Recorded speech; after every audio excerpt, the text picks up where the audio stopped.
There's no doubt you, dear readers, love science and technology. Over the past 12 months, you were fascinated by octopus, intrigued by geology and obsessed with data and electronic devices.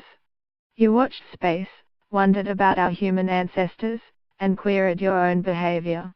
Month by month, here's a snapshot of the articles you enjoyed the most in 2017.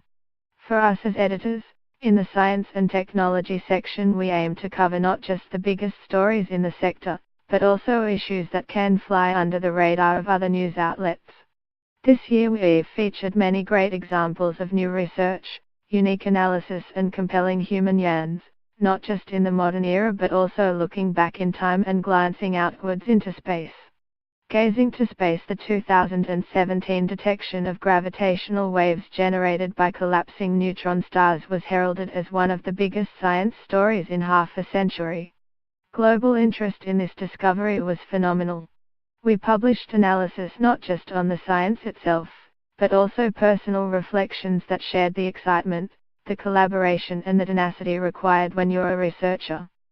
Still in space, scientists and science lovers alike watched the bittersweet finale of the Cassini space probe in 2017, as it plunged into Saturn after 20 years of travel and data transmission.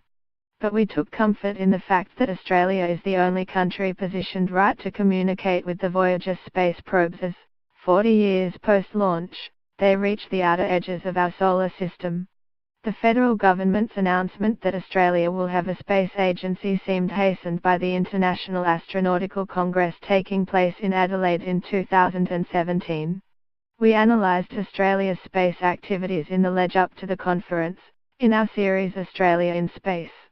Love/hate technology. Digital technology featured heavily in our lives in 2017, creating a somewhat uneasy mix of delight and trepidation. We're shopping faster, traveling easier and communicating quicker. But who owns our data? Should governments be allowed to view it? And do we understand the place of machines in our lives?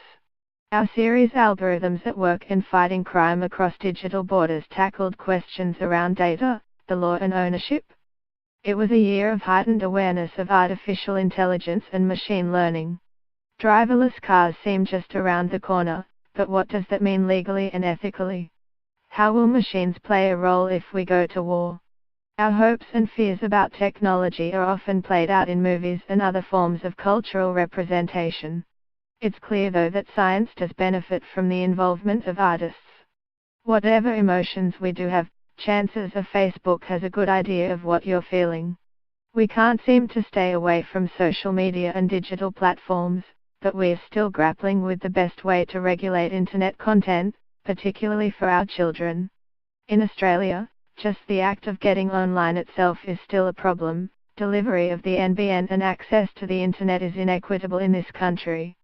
Governments and the private sector are still working out the best way to tackle this as both a social and a technological problem.